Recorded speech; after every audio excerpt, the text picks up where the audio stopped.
Hola, ¿cómo están? Mi nombre es Pablo Martínez, les doy la bienvenida a mi canal y en el video de hoy voy a hablar del mejor equipo de la historia de los mundiales, de Brasil de 1970. A veces, bueno, hablar del mejor de todos los tiempos, en este caso de la Copa del Mundo, es algo injusto porque comparar épocas, a mi entender, no es lo más apropiado.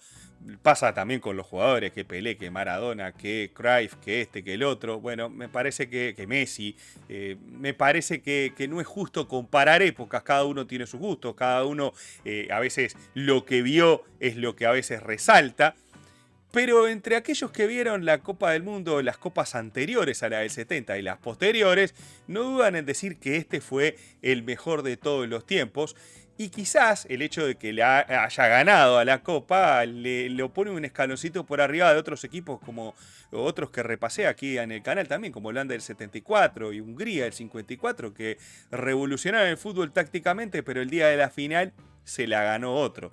Y este Brasil, aparte de que dio espectáculo, de que tenía unos jugadores técnicamente dotados que eran impresionantes, bueno, ni hablar de Pelé, Jairzinho, Tostao, Rivelino, Gerson, ganaron la Copa del Mundo. Entonces, eso también le da ese plus que se necesita para quedar allí arriba en el Olimpo del fútbol. Y bueno, y como que no hay mucha discusión de que este es el mejor. Si ustedes consideran que hay otro que está por encima de este Brasil del 70, por favor me lo dicen en los comentarios de aquí debajo del video.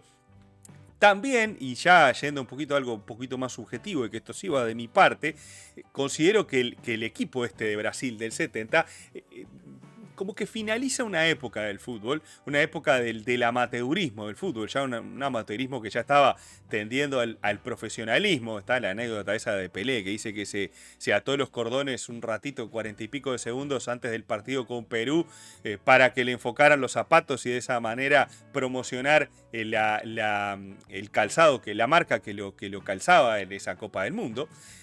Bueno, esas cosas que se dicen, que serán verdades, que no, que cobró tanta plata, que no.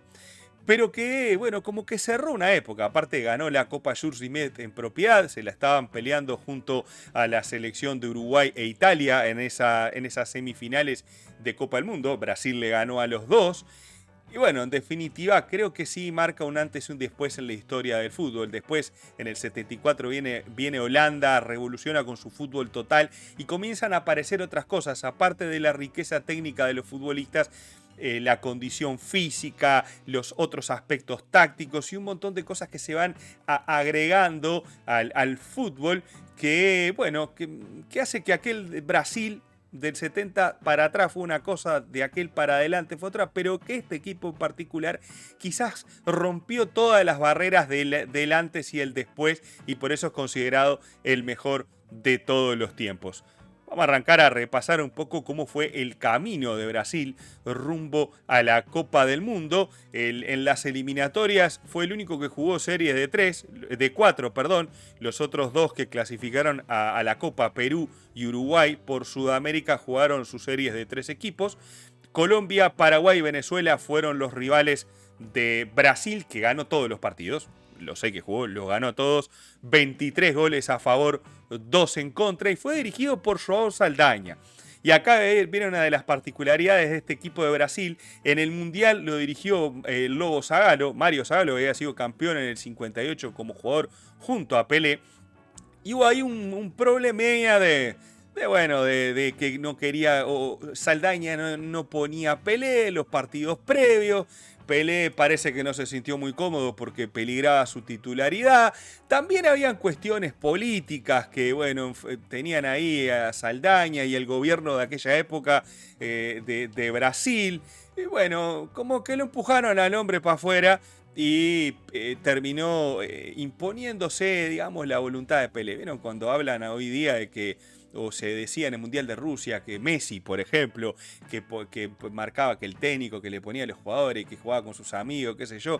En todos lados siempre se pasaron este tipo de cosas. Y obviamente, O'Reilly Pelé en aquella época, sin lugar a dudas, tenía alguna influencia que otra.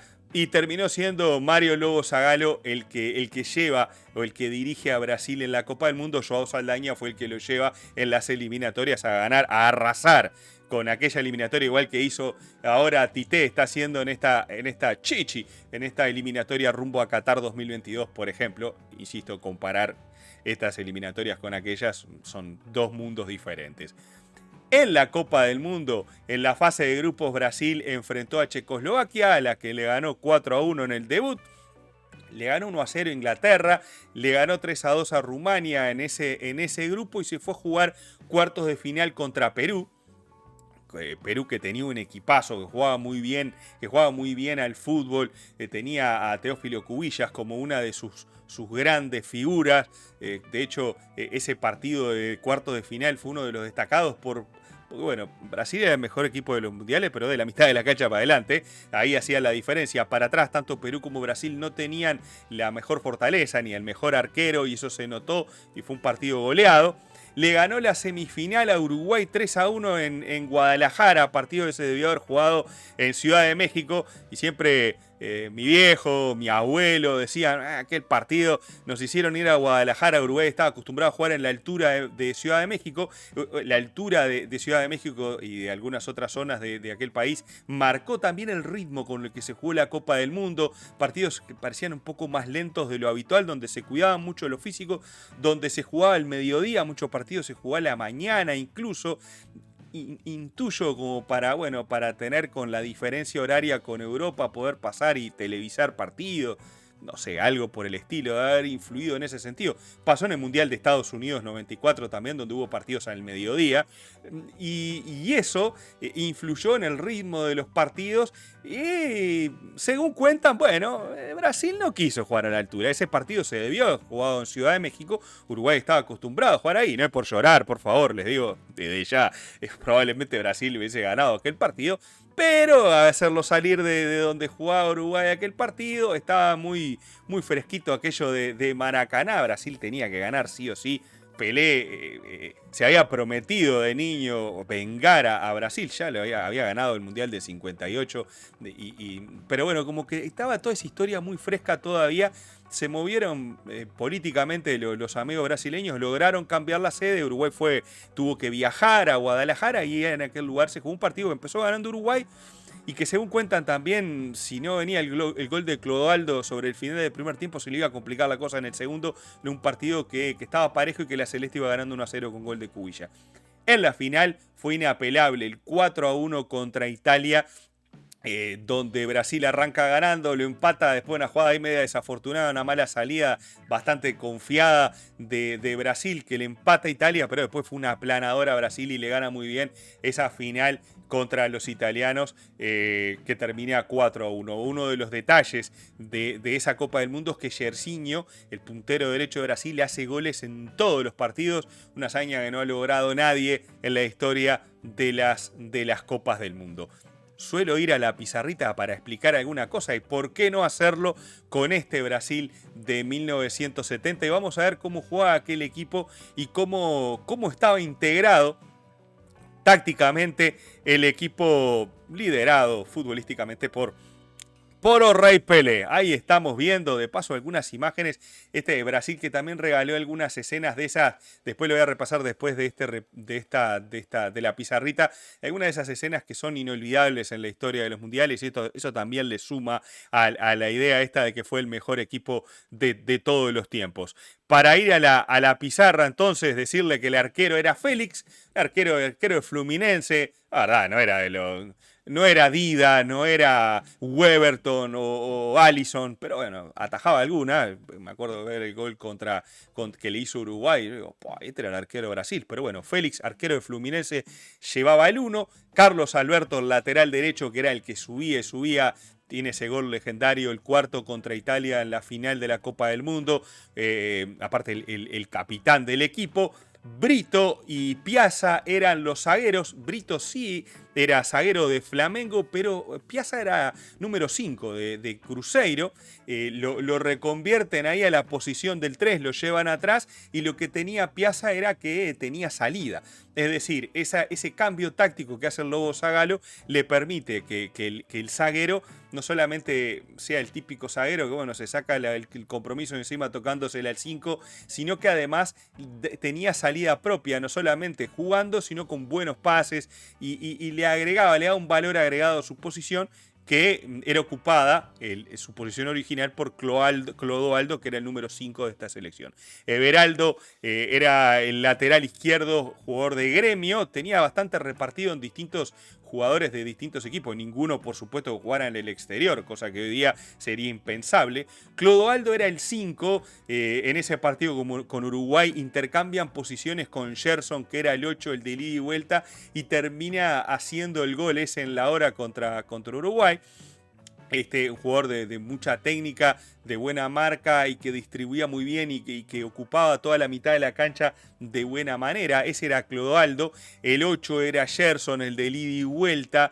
Y a partir de ahí, Gerson, Tostao, Rivelino y Pelé y Jairzinho son esos de que se decía que Brasil no tenía delantero, jugaba con 5 número 10. Bueno, vamos a poner en duda un poquito de 5 número 10, porque Jairzinho, que era el puntero derecho, era el que más fijo jugaba de estos 5 jugadores en ataque, que sí, tanto Gerson como Tostao y Rivelino intercambiaban posiciones. Rivelino siempre volcado por izquierda, era zurdo, pero a veces intercambiaba con Tostao. Pelé se movía por todo el frente de ataque. Cuando hoy día se habla del falso 9 y de Guardiola y que ocupar el espacio y que no hay un 9 y que no sé qué, ya Pelé jugaba de falso 9 en el 70, lo había repasado en otras, en la Holanda del 74 tampoco tenía un 9 definido, había alguien que caía el espacio. Entonces hoy día cuando se habla de ese tipo de cosas tácticas, ya está todo inventado en el fútbol, de la manera que Pelé, bueno, fue el primero que en ese mundial se animó a patear de atrás a la mitad de la cancha, le pasó el tiro, creo que fue contra Rumania, uno de esos que le pasó ahí lamiendo el palo izquierdo en un tiro de más de 60 metros. Pelé ya le había inventado todas, cuando ahora pensamos, no, mira que el cabezazo, que no sé qué, no sé cuánto. Pelé tenía todos los golpes de zurda, de derecha, de cabeza, por arriba, por abajo. Realmente impresionante lo de O'Reilly, que bueno, fue uno de los mejores jugadores de todos los tiempos del fútbol. Algunos dirán el mejor, otro no, discutible, qué sé yo, no me voy a meter en ese terreno en este momento. Tostado jugaba también allí por detrás de Pelé, era el con el que intercambiaban más posiciones, les decía de Gerson y Jairzinho.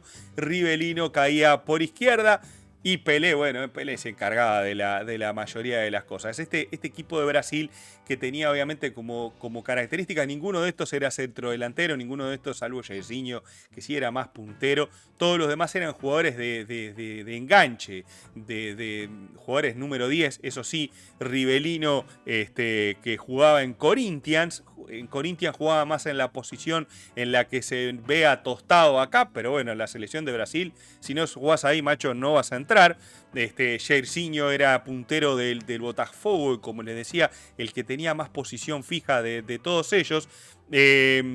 Clodoaldo era el 5 del Santos, Gerson el 10 de San Pablo, imagínense, jugaba de 8, pero era el número 10, y Pelé, obviamente, la gran figura del Santos de aquella época, que lo ganó todo, Copa Libertadores, Copa Intercontinental, y que también Pelé en su última Copa del Mundo, les decía, también estuvo en duda su participación en aquel mundial, por parte del primero. Después se convenció que iba a ir al mundial, terminó jugándolo, y mire de qué forma, porque lo terminó ganando y conformando un equipo que muchos se preguntan si sin Pelé hubiese ganado.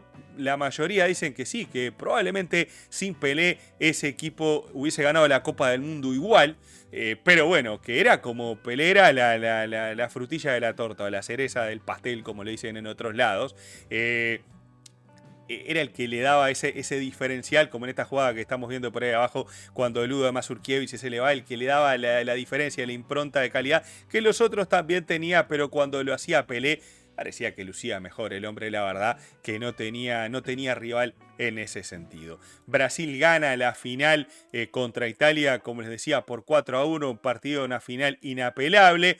Y para terminar este video me gustaría dejarle 4 imágenes que pintan de cuerpo y alma a esta selección de Brasil, a esta selección que en esas 4 cosas son 4 imágenes que quedaron para el recuerdo en la historia de los mundiales. Una de ellas es la tajada de Gordon Banks, el cabezazo de Pelé, el desborde de Jairzinho y la tajada del arquero inglés que de manera milagrosa saca una pelota imposible, muy parecida a la del primer gol de Brasil en la final contra Italia. Después del lateral, Pelé cabecea, nada más que fue contra el otro vertical que no llegó el arquero italiano. Y esta jugada es, sin lugar a dudas, una de las emblemáticas de la historia de los mundiales. La otra es la de Pelé contra Ladislao Mazurkiewicz, contra el arquero de Uruguay, que en aquel momento era considerado el mejor arquero del mundo, sucesor de Lev Yashin. Pelé hizo esta jugada fantástica cuando el partido ya estaba liquidado, pero que ofreció esta pincelada de calidad de O'Reilly, que la verdad son de esas que no fue gol, pero que están sin lugar a dudas asociadas a una de las imágenes de la historia de la Copa del Mundo. Y ahora voy a poner dos jugadas muy parecidas. Una es del partido contra Inglaterra, el gol de Inglaterra, esta jugada por izquierda, se la lleva allí Tostado, creo que era la baja Pelé a la altura del penal y se la da casi como con desprecio a Jairzinho, que le rompe el arco a Gordon Banks, y en ese segundo tiempo Brasil logra romper el cerco defensivo de Inglaterra y poner el 1-0 con el que termina ese partido, y que está muy asociado a la jugada, me parece, de la Copa del Mundo y de aquel Brasil del 70 que resume lo que era aquel Brasil del 70, que es el gol contra Italia, y ese pase de Pelé casi como con desprecio se la da y le dice a Carlos Alberto: toma, hacelo. Una jugada que arranca en campo brasileño. Ese pase por izquierda para Rivellino era muy muy común en Brasil, y bueno, ahí la agarró Pelé, abrió los ojos y le vio la pelota, le picó un poquitito antes a Carlos Alberto, que le rompió el arco al arquero italiano y puso de esa manera el 4-1 del partido, y creo que cerró con ese gol y con esa jugada colectiva una época fantástica del fútbol, donde la técnica prevalecía sobre cualquier otra cosa y donde espectáculos como este que dio la selección de Brasil de 1970 no se volvieron a repetir más en la historia de la Copa del Mundo. Vamos a terminar de ver ese golazo una vez más. Y bueno, realmente espero ahora los comentarios de ustedes. ¿Qué tienen para decir de aquel equipo de Brasil del 70? ¿Qué les contaron sus padres, sus abuelos? ¿Qué vieron a través de los distintos videos? Que les parece a ustedes que hicieron algo diferente de aquel equipo capitaneado por Pelé, acompañado por una serie de estrellas fantásticas, y que se quedaron en propiedad para Brasil con la tercera Copa del Mundo, la última Jules Rimet que se jugó en la historia de los mundiales. Espero sus comentarios, como les decía, el me gusta a este video, y por supuesto todos aquellos que lo quieran hacer, la suscripción a este canal, que se agradece y mucho para seguir creciendo la comunidad aquí en este espacio, en la plataforma de YouTube. No tengo mucho más para decir, simplemente muchas gracias por la compañía, un abrazo grande y nos vemos en el próximo video. Chau, chau.